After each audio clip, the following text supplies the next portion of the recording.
seorang koruptor sebagai pertanggungjawaban moral. Saya mau minta klarifikasi, ini tanggung jawab siapa? Bapak malu nggak sih? Apakah saya dengar permintaan maaf yang benar berarti seolah-olah menjadi korban?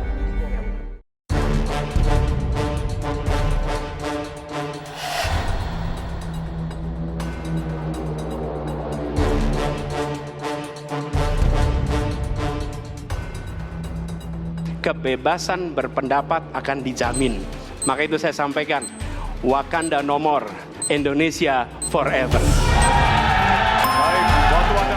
Ya susah kalau kita menyalahkan angin dari mana saja ya. Kalau kita dengan gampang menyalahkan angin, hujan dan sebagainya, ya mungkin tidak perlu ada pemerintahan kalau begitu. Saya jadi tidak enak ini Mbak hari ini. Mohon maaf, saya tidak enak karena dua kawan saya sedang nagih janji dan membuka buku lama.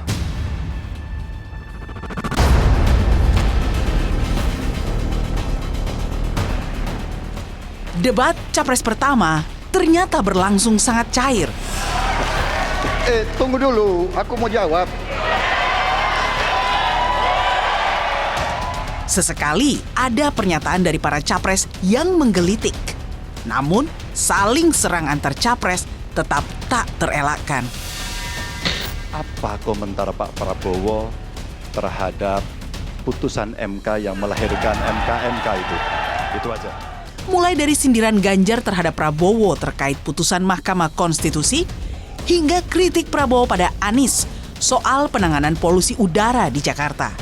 Anies juga mengkritik Ganjar usai dirinya disebut oposisi lantaran tak setuju pembangunan ibu kota negara Nusantara. Karena itulah, Dalam debat pertama ini, Capres menyampaikan gagasan dan pandangannya soal hukum, HAM, pemerintahan, pemberantasan korupsi, serta penguatan demokrasi. pada saat ini kalau kita lihat hukum itu harusnya tegak begini. Inilah hukum.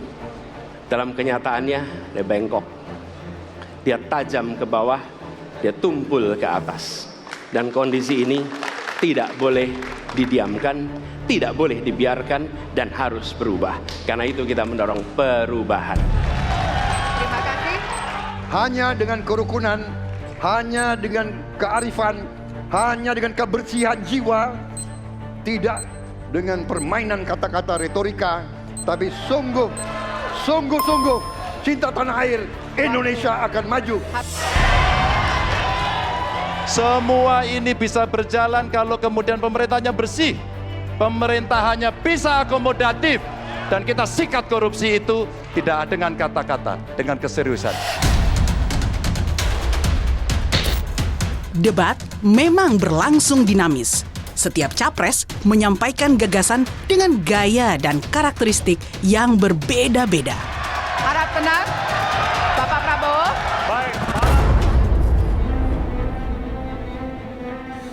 Mas Anies itu betul-betul menjalankan perannya sebagai challenger, sebagai penantang. Sementara Pak Prabowo cenderung defensif.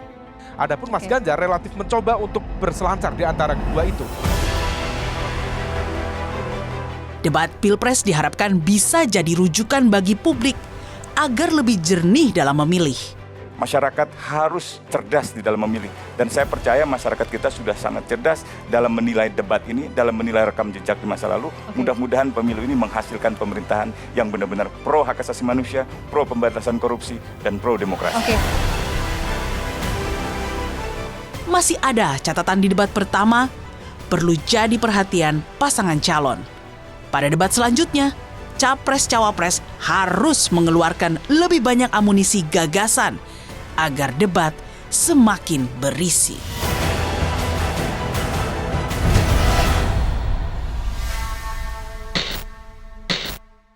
Sudah bersama saya tokoh kenamaan di dunia hukum dan ketatanegaraan Indonesia. Ia pernah menjadi Ketua Mahkamah Agung dan juga Ketua Dewan Pers, Profesor Bagir Manan. Terima kasih sudah di Rosi. Apa kabar Pak Bagir?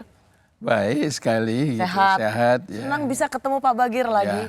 Ya, saya yang terima kasih bisa diundang ke sini, apalagi dengan topik atau isu yang yang begini besar menyangkut kehidupan negara dan bangsa kita, paling tidak untuk 5 tahun yang akan datang. Gitu Iya, Prof. Mudah-mudahan semuanya menjadi lebih baik. Apa sekarang kegiatan Prof Bagir? Kegiatan saya masih beruntung karena oleh teman-teman pers saya masih sering diajak untuk berdiskusi atau untuk ngobrol gitu ya. Selain itu kalau ada ujian di kampus di S3 masih diundang mulai di UI dan di Unpad terutama itu, dan ada pelatihan-pelatihan lain itu. Itu saja. Sudah itu saya di rumah ya membuat catatan-catatan saja ya agar tetap bisa berdiskusi dengan teman-teman dengan bahan-bahan yang ada ini. Iya, Prof Bagir ini waktu jadi Ketua Mahkamah Agung sering sekali mendapat, kalau saya bilang, kritikan yang tajam dari pers. Tetapi Prof Bagir ini tidak pernah mempersoalkan.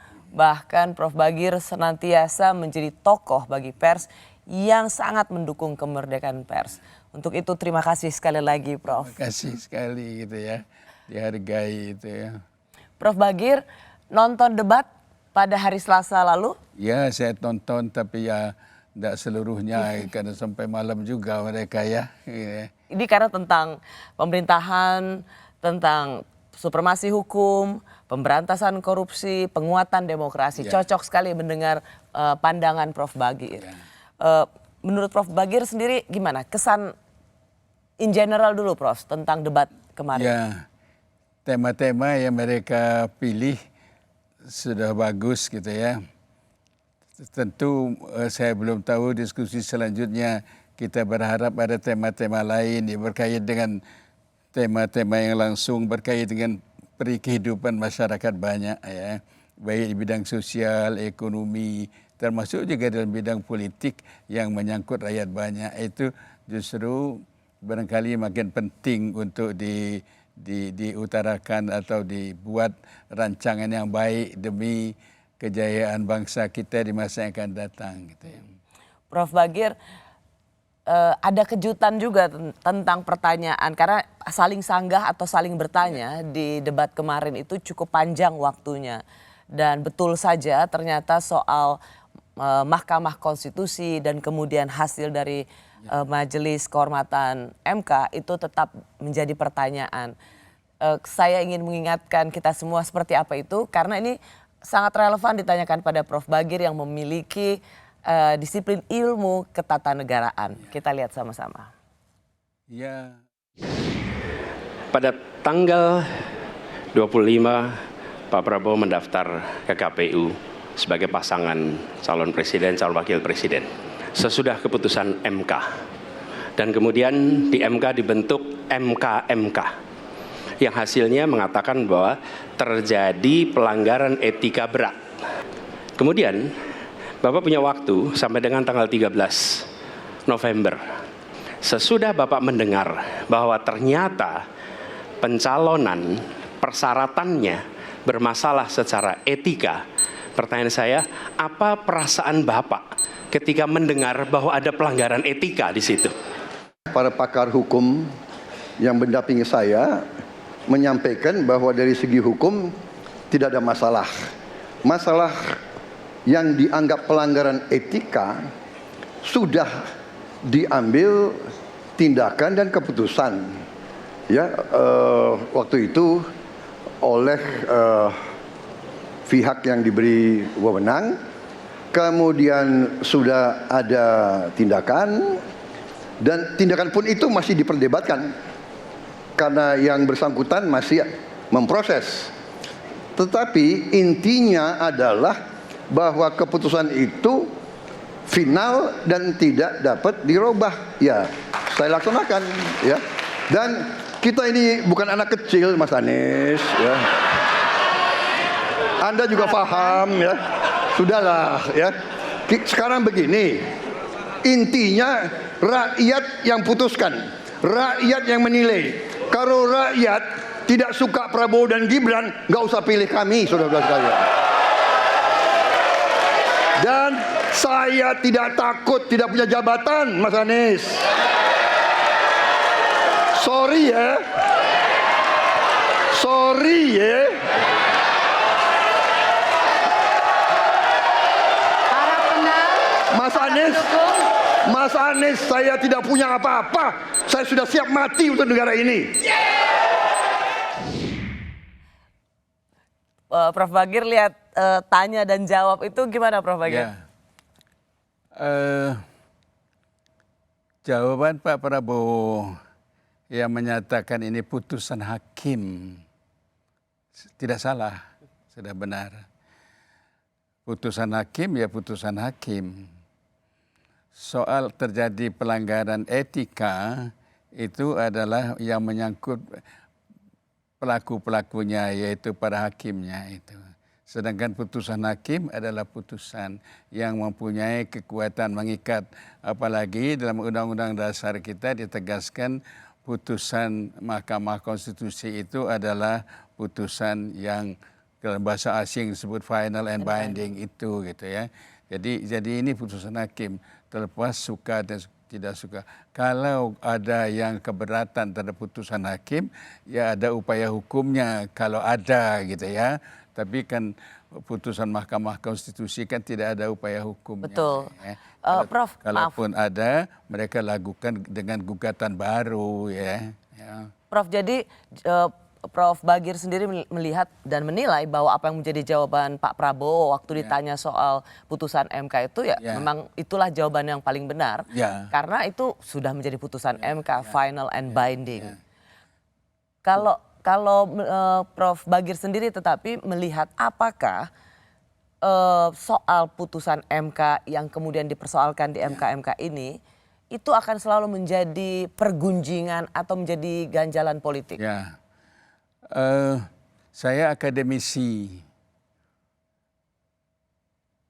Paling tidak di lingkungan akademis akan jadi bahan diskusi yang terus menerus, paling tidak gitu ya. Bahkan itu menjadi sangat menguntungkan bagi kita di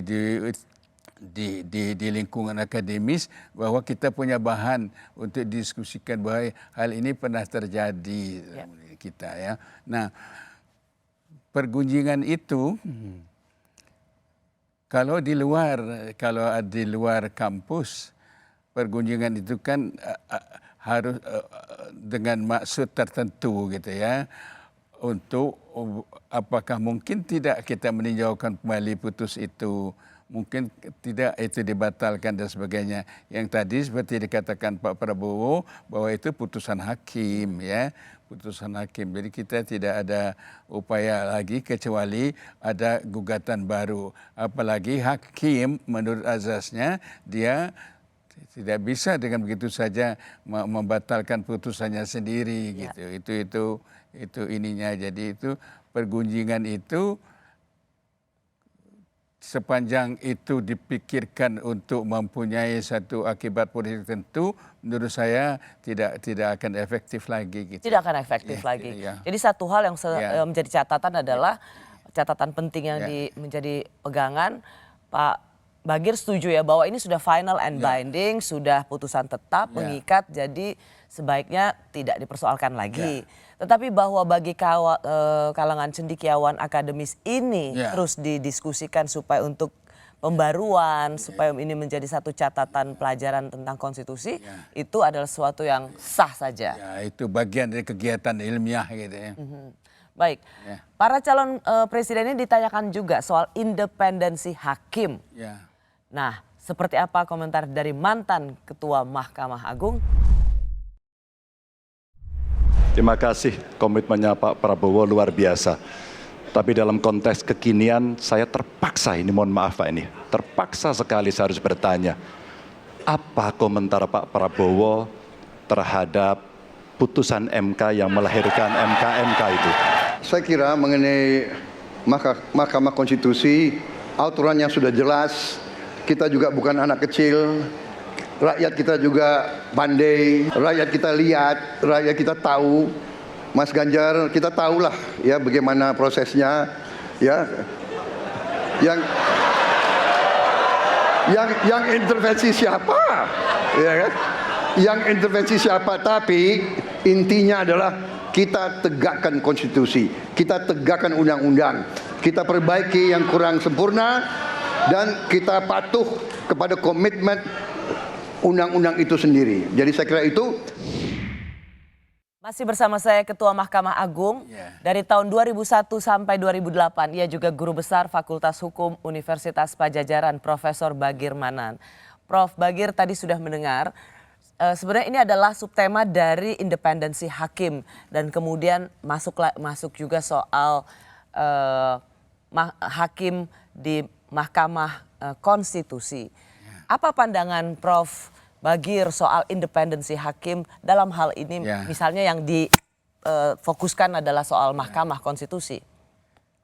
Dalam sistem ketatanegaraan Indonesia, kebebasan hakim atau independensi hakim tidak hanya merupakan azas, tapi juga merupakan hal yang ditentukan dalam Undang-Undang Dasar.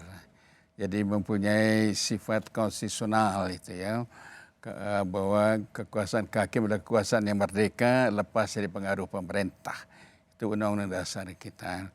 Selain itu, kekuasaan kehakiman yang merdeka itu juga sebagai konsekuensi kita sebagai negara yang berdasarkan demokrasi, negara yang berdasarkan hukum. Jadi itu merupakan konsekuensi yang tidak dapat dielakkan. Sekarang bagaimana perjalanannya ya?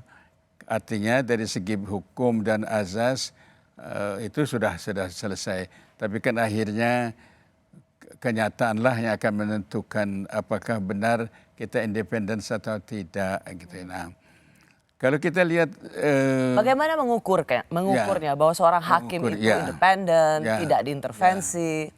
Ya, bagaimana mengukur kebebasan hakim? Pengertian kebebasan hakim itu adalah dalam rangka memutus perkara, itu esensinya. Tetapi dia dalam memutus perkara itu juga dapat tidak independen karena pengaruh-pengaruh lain gitu ya. Karena itu ada azas misalnya.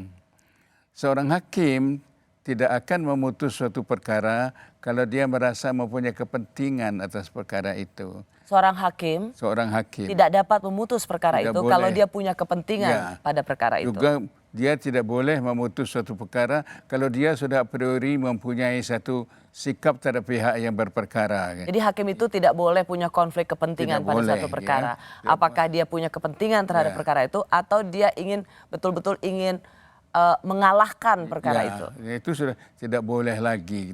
Apalagi pengaruh dari kekuatan-kekuatan di luar dia gitu ya.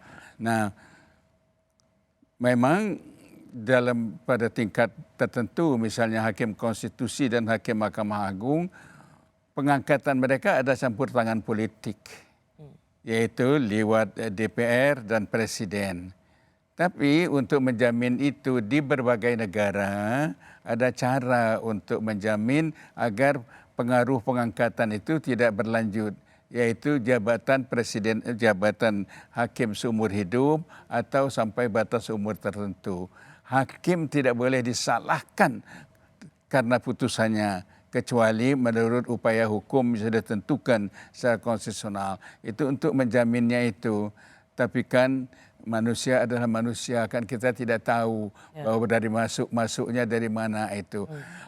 Seorang hakim yang menduga bahwa dia mempunyai vested interest atau menduga dapat diperkirakan bahwa dia berkaitan dengan satu perkara, maka secara etika mestinya dia tidak ikut dalam perkara itu. Misalnya dia meskipun dia mengatakan saya tidak terpengaruh, tapi dia punya hubungan kekeluargaan misalnya, lebih baik dia menjauh dari perkara semacam itu. Tidak boleh ikut serta ikut dalam memutus perkara itu.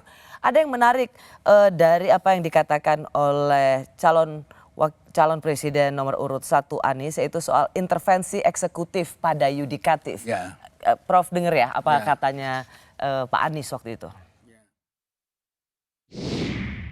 Jadi ketika saya bertugas sebagai presiden, maka saya akan tegaskan kepada semua yang berada di lingkar judisial bahwa tugas Anda bukan hanya menegakkan hukum, tugas Anda menghadirkan rasa keadilan. Nomor satu, tegaskan itu.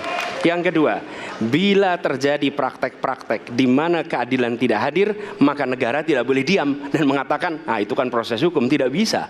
Justru negara harus mempertanyakan apa yang sesungguhnya terjadi. Dan itulah yang kemudian harus dikerjakan oleh negara, memastikan bahwa proses hukum benar-benar berorientasi kepada keadilan. Ya, Prof Bagir, di sini kan sebenarnya ingin dikatakan bahwa negara tetap harus hadir. Presiden sebagai kekuasaan tertinggi di eksekutif ingin memastikan soal keadilan. Karena selama ini yudikatif bersembunyi di balik putusannya dengan mengatakan independen. Tapi kualitas keputusannya buruk. Ya, bisa terjadi bahwa memang independensi itu seperti pedang bermata dua. Ya. Satu pihak untuk menjamin dia betul-betul sebagai penegak keadilan, penegak kebenaran, tapi dapat juga disalahgunakan, gitu. Dapat juga terjadi. Nah, tentu harus ada kontrol. Gitu. Tapi kalau dikatakan, kan tadi kita bicara soal independensi hakim, intervensi gitu. Harus ada tetap ada caranya. Misalnya kalau nyata sekali bahwa dia melakukan pelanggaran prinsip-prinsip itu, ada proses hukumnya. Di negara macam Amerika Serikat ada yang namanya proses impeachment. Impeachment pada hakim agung. Ya. Di tempat kita seperti berjalan sekarang itu sayang baru pada batas etika saja, yaitu seperti kemarin MK gitu mensinyalir terjadinya pelanggaran etika gitu. Semestinya gitu kalau sudah disinyalir terjadi pelanggaran etika itu, karena etik itu adalah berlaku internal, harus mempunyai konsekuensi terhadap internal terhadap diri kita sendiri saja gitu. Tergantung pada tingkat kesadaran kita mengenai tugas itu, ya. Sebab di dalam adagium jabatan itu ada yang namanya noblesse oblige gitu ya. Setiap jabatan itu mengandung tanggung jawab gitu ya. Ya Prof, tapi apakah memang eksekutif atau presiden bisa intervensi kalau ada putusan yang dianggap tidak adil? Saya berpendapat tidak bisa. Nggak bisa? Tidak bisa. Presiden tanpa kecuali melalui prosedur yang sudah ditetapkan oleh Undang-Undang Dasar. Kalau tidak ada, tidak ada. Bukankah kepala negara juga harus memastikan penegakan hukum itu berkeadilan? Nah, bagaimana memastikan bahwa hakim tetap independen dan kemudian dia tidak ada campur tangan atau intervensi, tapi ada keadilan di situ. Ya, maka itu tadi saya katakan harus ada prosedur di luar kekuasaan yang ada itu. Sebab kalau presiden bisa mencampuri itu, berarti presiden mencampuri putusan meskipun putusan itu tidak adil. Sebab putusan hakim adalah putusan seperti tadi dikatakan Pak Prabowo, satu kali itu jadi putusan hakim, itu adalah hukum yang harus ditaati oleh semuanya. Oke, Prof, kalau begitu saya mau masuk, jadi ada dua yang mewarnai soal independensi hakim dari calon presiden nomor urut 2 dan nomor urut 3. Kita sama-sama dengar bagaimana membuat independensi hakim itu.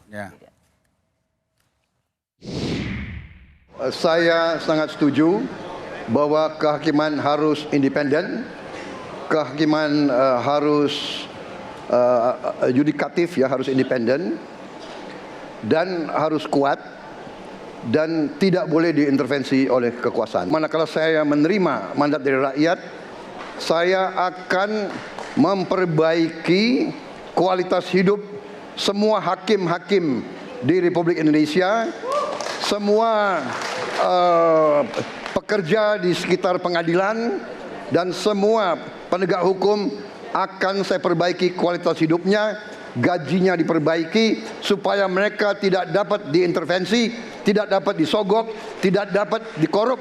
Itu komitmen saya kepada rakyat Indonesia. Terima kasih.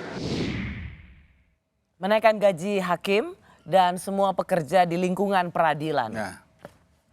Ya, tentu sebagai mantan hakim saya senang mendengar pernyataan calon presiden yang ingin meningkatkan kualitas hakim. Tentu senang sekali gitu ya.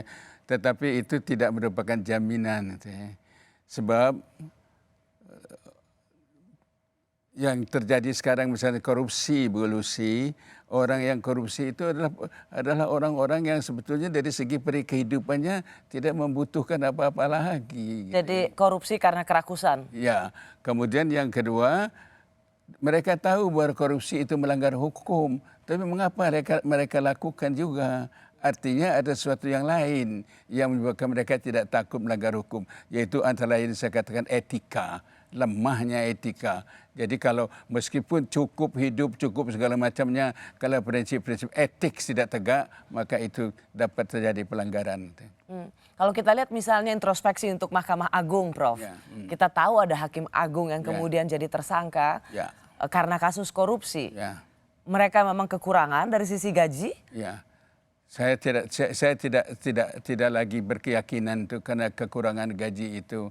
So, kalau kurang tidak kurang 1 miliar pun kita bisa kita katakan kurang. Tapi ada yang 100 ribu ya sudah cukup gitu. Itu tergantung kepada integritas, tergantung pada etik. Karena jabatan itu seperti dikatakan oleh Bung Hatta misalnya tanggung jawab ya. Tanggung jawab. Prof Bagir sebagai orang yang berkecimpung di lingkungan peradilan dan menginginkan, ini ada harapan kita semua bahwa harus ada kemandirian peradilan, hakim-hakim yang independen dengan kualitas mahkotanya atau kualitas putusan yang memberikan rasa keadilan. Apa sesungguhnya yang menurut Anda harus dijanjikan oleh calon presiden ini untuk memastikan kekuasaan kehakiman yang independen? Ya, yang harus dijanjikan oleh presiden menjamin hakim yang independen itu bahwa pertama dia berpegang teguh pada prinsip tidak akan mencampuri kekuasaan kehakiman. Harus dijamin independensinya. Yang kedua, harus dijamin bahwa hakim itu betul bebas, merdeka, tidak dipengaruhi. Dan tentu saja kita harus bertindak kalau ada hakim yang tidak benar. Yang penting mekanismenya itu, bagaimana mekanismenya. Seperti tadi saya katakan di Amerika ada model impeachment. Kita harus ada mekanisme itu gitu ya. Nah, itu kalau kita jadi di Indonesia kan dengan lewat sistem peradilan biasa gitu ya. Nah, itu ya sudah kalau itu jadi praktek kita, tapi jadi tidak ada jaminan sebetulnya kalau peradilan biasa itu karena kan menunggu prosedur macam-macam dan sebagainya itu gitu. Oh, jadi usulan Prof Bagir adalah hakim konstitusi, hakim agung yang melanggar etik itu harus bisa langsung di-impeach. Ya bisa. Karena melanggar etik. Ya, melanggar etika itu kalau etika yang sangat dasar. Sebab pengertian etika itu begini. Silakan minum dulu, Prof. Ya, tidak hanya pengertian bahwa biasa, tapi tingkah laku yang luar biasa, tidak normal, itu juga etika itu. Tidak, dia melakukan tugasnya. Ada contoh ini, ada cerita ini.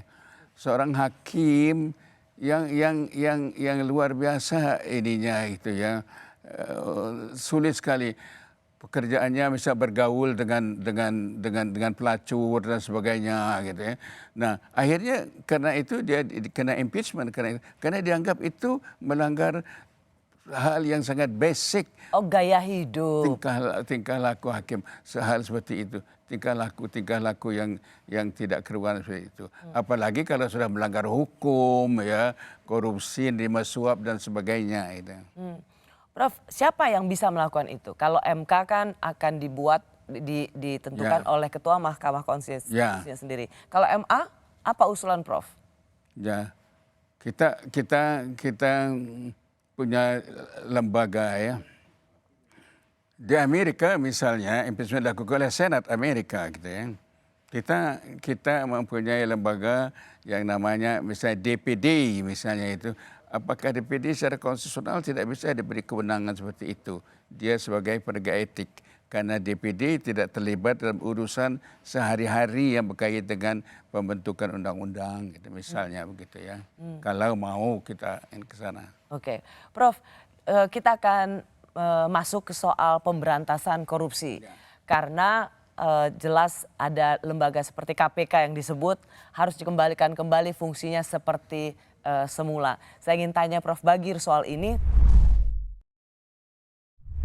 Yang tidak kalah penting, Undang-Undang KPK harus direvisi sehingga KPK menjadi lembaga yang kuat kembali. Yang ketiga, diberikan imbalan, reward kepada mereka yang membantu melakukan pelaporan, penyelidikan, sehingga ketika melaporkan kita akan punya partisipasi masyarakat, dan itu dibolehkan oleh undang-undang. Yang tidak kalah penting adalah standar etika untuk pimpinan KPK harus standar yang tinggi. Masih bersama saya ilmuwan dan penegak hukum yang pernah menjadi saksi ahli dalam sidang uji formil revisi Undang-Undang KPK di Mahkamah Konstitusi tahun 2020, Profesor Bagirmanan. Prof, dari Capres Anies Baswedan mengatakan merevisi Undang-Undang KPK dan mengembalikan KPK seperti dahulu yang sangat kuat gitu. Seberapa mudah Presiden bisa melakukan itu lagi? Ya, KPK adalah penuntut umum, public prosecutor khusus untuk soal korupsi. Dan penyelenggara negara. Sama saja sebetulnya kedudukannya dengan Jaksa Agung ya, sebagai penuntut umum itu, sebagai penyidik dan penyelidik perkara pidana ini. Nah, di mana saja secara organ, segi kelembagaannya mereka ada dalam naungan kekuasaan eksekutif. Tetapi pada saat mereka mulai menjalankan tugas pro justisia, yaitu tugas melakukan penyidikan mereka independen. Tidak boleh dicampuri lagi oleh siapapun juga. Mereka independen. Kalau begitu maaf Prof, Capres ini kan mengatakan soal KPK.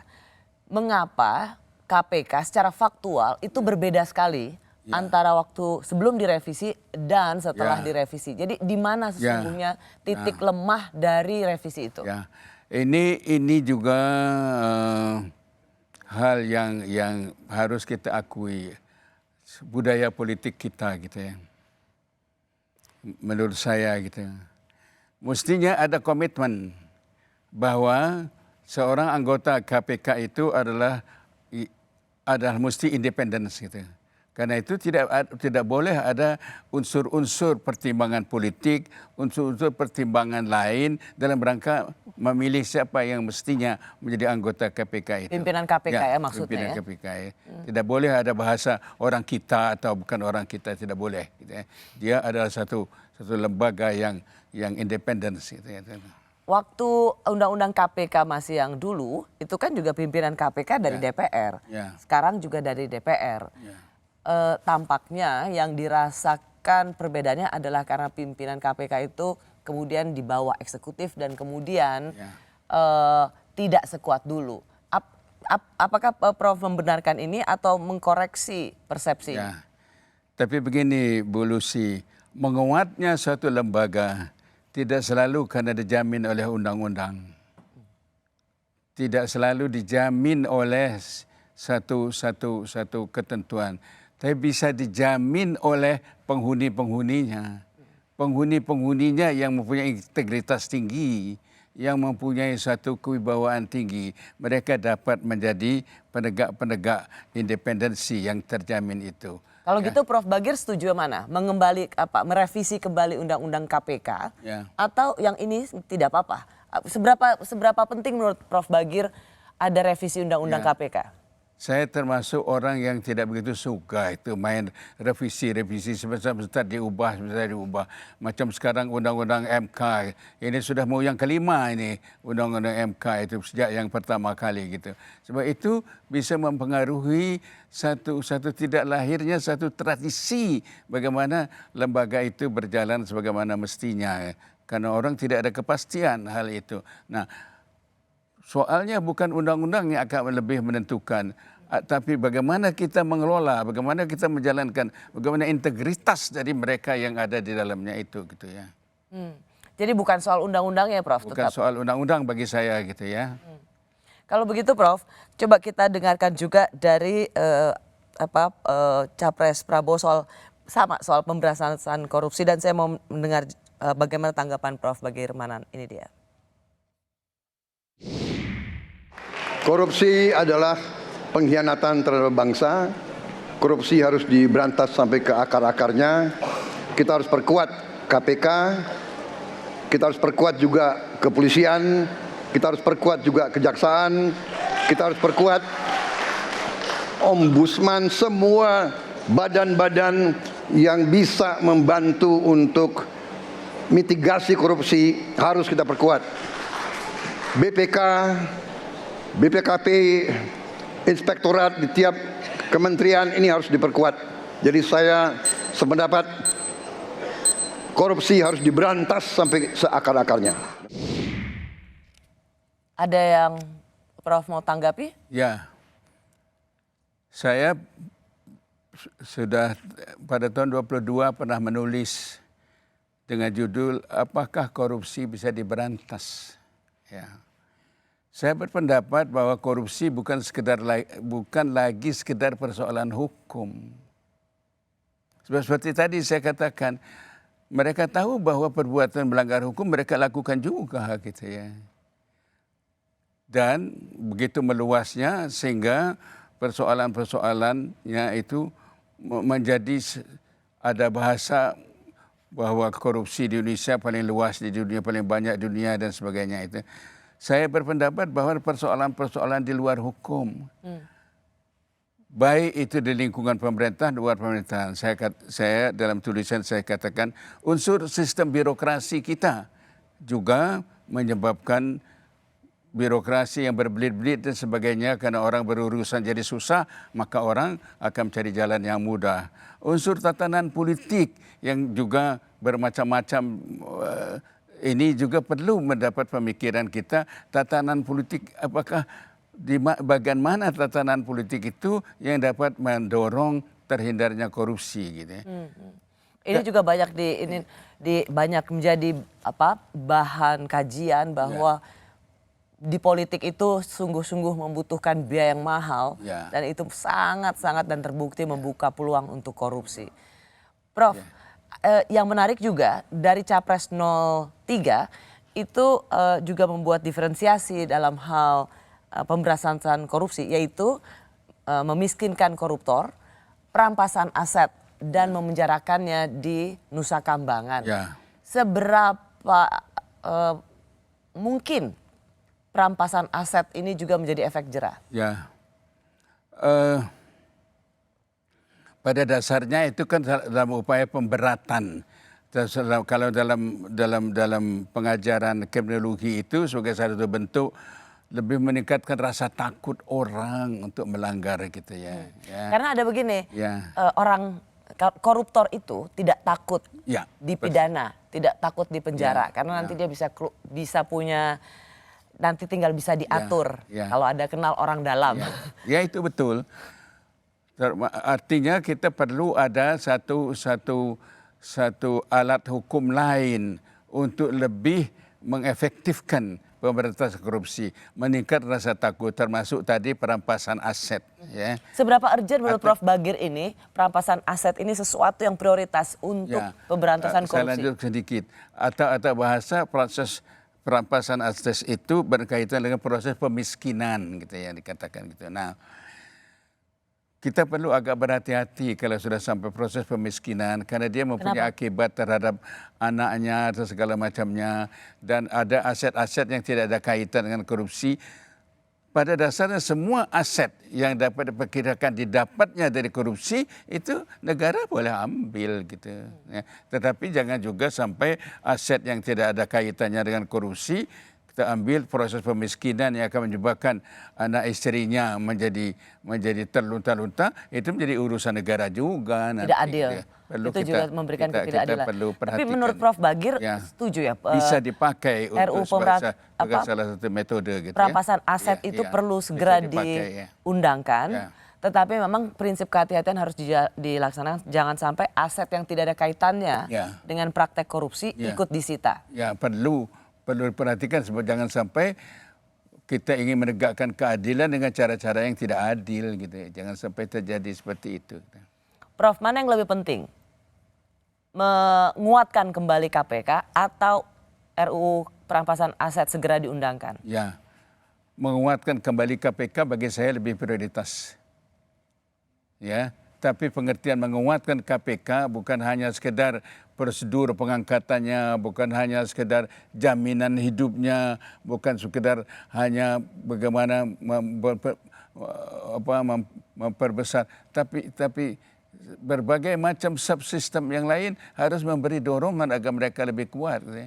Ya. Kondisi sosial masyarakat yang suka menyuap juga perlu diperhatikan itu ya. Perampasan aset tetapi juga perlu untuk segera diundangkan. Hanya memang Prof mengatakan prioritas pertama adalah kembali menguatkan integritas KPK. Ya. Indeks demokrasi Indonesia yang terus menurun disinyalir karena kebebasan berbicara yang mudah dikriminalisasi hingga minimnya peran oposisi di pemerintahan. Rakyat tidak percaya kepada proses demokrasi yang sekarang terjadi. Itu jauh lebih luas dari sekedar partai politik. Ketika kita bicara demokrasi, minimal ada 3. 1, adanya kebebasan berbicara.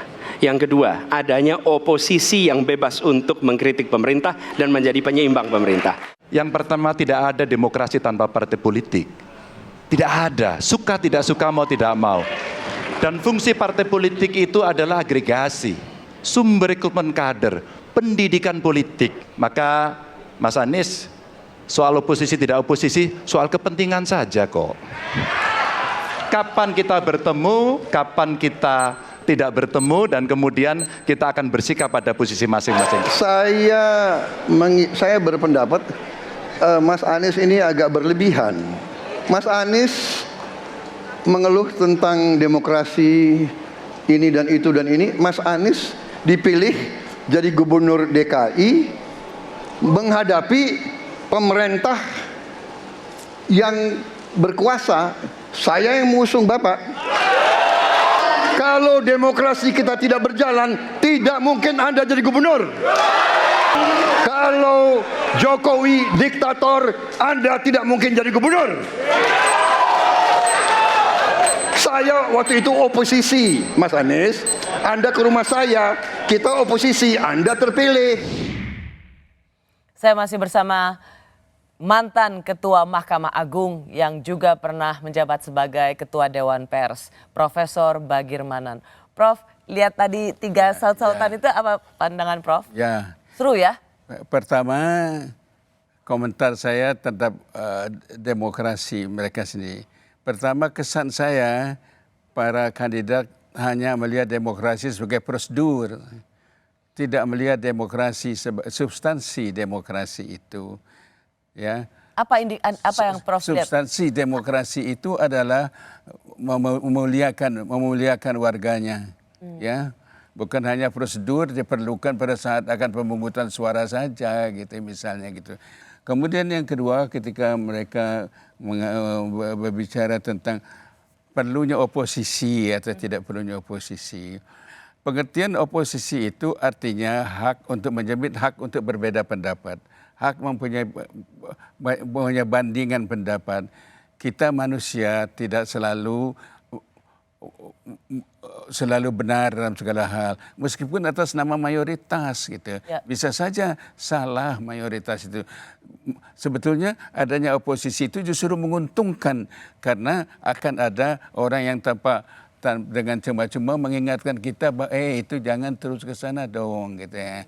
Yang ketiga, saya ingin komentar saya, ada katakan tadi bahwa tidak ada demokrasi tanpa partai politik. Persoalan kita bukan soal ada atau tidaknya partai politik, tapi apakah partai politik selalu banyak? Ya, mari kita cari sistem kepartaian yang memadai untuk menunjang sistem kenegaraan kita yang sudah digadis dalam Undang-Undang 45 itu komentar saya gitu ya. Ya, Prof, apakah Prof kemudian melihat juga soal kebebasan berekspresi yang sering berujung pada kriminalisasi? Karena Prof juga masih diundang oleh Dewan Pers berdiskusi soal kebebasan berbicara. Apakah memang Prof juga melihat atau Prof punya catatan soal itu? Ya, persoalannya apakah menggunakan hak kebebasan berpendapat tidak berlebihan atau tidak? Terjadi hal-hal yang eksesif gitu ya, sehingga merugikan orang lain. Ya. Tidak boleh merugikan orang lain. Mereka yang merasa dirugikan boleh saja untuk melakukan perlawanan dan hal mungkin. Tetapi ya saya tidak setuju dengan kriminalisasi. Ya. Ya, saya setuju dengan kriminalisasi. Sebab kriminalisasi artinya perbuatan kebebasan pendapat itu berhadapan antara pelaku dengan negara. Sedangkan ini antara orang yang merasa dirugikan gitu. Nah, jadi Profesor tidak setuju dengan praktek-praktek kriminalisasi di mana warga negara berpendapat dan kemudian negara atau bagian dari kekuasaan yang menggugatnya. Ya, itu saya tidak setuju. Biarlah mereka yang merasa dirugikan oleh kebebasan pendapat untuk mempertahankan haknya, alasannya gitu ya. Hanya memang Prof, negara berada di tengah-tengah itu ya. Yang terjadi sekarang, fenomena sekarang adalah pendapat seseorang itu dilaporkan oleh katakan misalnya organisasi tertentu karena dianggap merendahkan martabat seseorang atau pejabat begitu. Jadi ini dan polisi memproses itu karena itu bagian dari aduan masyarakat. Ya, saya berpendapat bahwa kalau pelanggaran hak asasi yang mengenai seorang pejabat, berarti seorang pejabat itu berkepentingan. Ya, kalau dia merasa dirugikan, silahkan dia melaporkan, dia memperkarakan, dia menuntut ganti rugi. Karena itu menyangkut privacy dia gitu ya. Tidak ada kepentingan orang lain gitu. Sejak kapan orang lain berhak atau mempunyai kewajiban untuk memikul beban orang lain gitu. Itu juga perlu kita pertimbangkan lah. Meskipun atas tuntutan patriotisme atau apapun namanya. Jangan sampai itu merusak prinsip-prinsip dasar kita gitu. Jadi Prof sendiri melihat kalau ada aktivis atau ada bagian dari warga negara mengekspresikan pandangannya dan kemudian dilaporkan ke polisi oleh kelompok tertentu, itu tidak lepas pasti dari sebuah kepentingan dengan kekuasaan. Ya, bagi saya bahwa hak untuk berbeda pendapat itu merupakan hal yang esensial dari dalam kehidupan demokrasi ya. Baik. Ya. Prof Bagirmanan, terima kasih sudah mendapat perspektifnya tentang kejutan debat kemarin karena ini terkait dengan yang selama ini Prof jalani. Kita nantikan debat lainnya dan kalau saya sendiri semoga Prof sehat-sehat. Terima kasih. Dan saya berharap untuk tema-tema lain seputar hukum, pemberantasan korupsi, Prof Bagir bisa hadir lagi di Rosi. Mudah-mudahan ya. Terima kasih Prof Bagir. Terima kasih juga bagi Anda yang sudah menyaksikan program Rosi. Kita jumpa lagi Kamis depan. Saya Rosyana Silalahi, tetaplah di Kompas TV, independen terpercaya.